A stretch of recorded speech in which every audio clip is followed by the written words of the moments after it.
when you push hard with your hands, I don't know if you could feel, but everything tenses up here, doesn't it? You know, your biceps tense, your triceps even tense, your neck tenses, everything around your back, your chest, everything go. You try, you know, just do a push now towards the screen, and you really, really push. Well, it's all locked up down the arms, your neck, everything gets tense. Well, that's what we don't want. And the tennis ball definitely doesn't do that.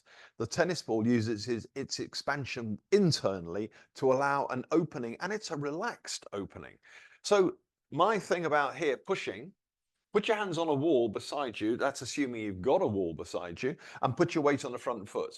Now, a push, whether it's forwards or backwards, is because we haven't got anybody with us to practice this with. We're in isolation. It's very difficult because ideally you have somebody to push here to do this, but we can use the wall. But this is going to be the reverse of what we're actually doing, because we're going to push ourselves off the wall. So if you've got a convenient wall here, you can turn your screen or whatever. You put your hands on the wall. We're in a bow stance here with this foot forward, and your hands are on an imaginary person or a wall here, in this case, and you're going to force yourself backwards and push yourself off the wall, right? So you're on the front foot and you push yourself backwards. Now, if I deliberately push myself backwards, this all goes tense. This is the equivalent of you deliberately pushing forwards and going tense in that respect as well.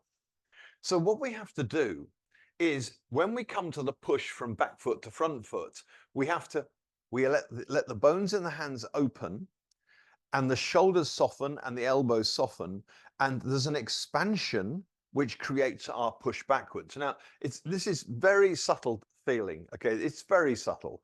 And if you don't feel anything at all, not to worry. But the thing to do is first of all, do a physical, very hard push, and compare it with the other way of expanding inside, internally.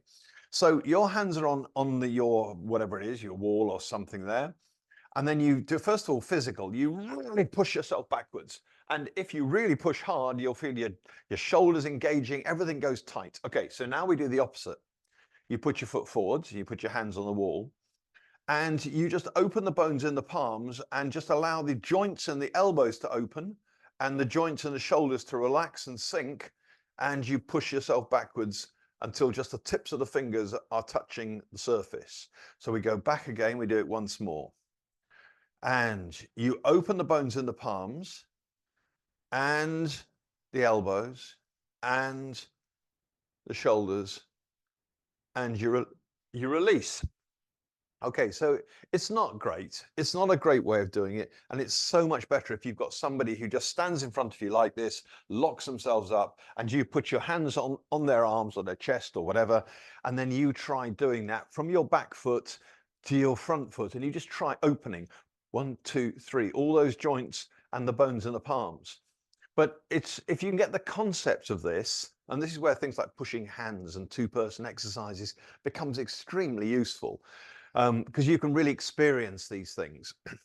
Isolated like this, not so easy to experience, but perhaps you understand the principle of it. It's release inside, so that everything on the outside, which is your 4 extremities here, you know, legs and arms, you need those to release and create the expansion.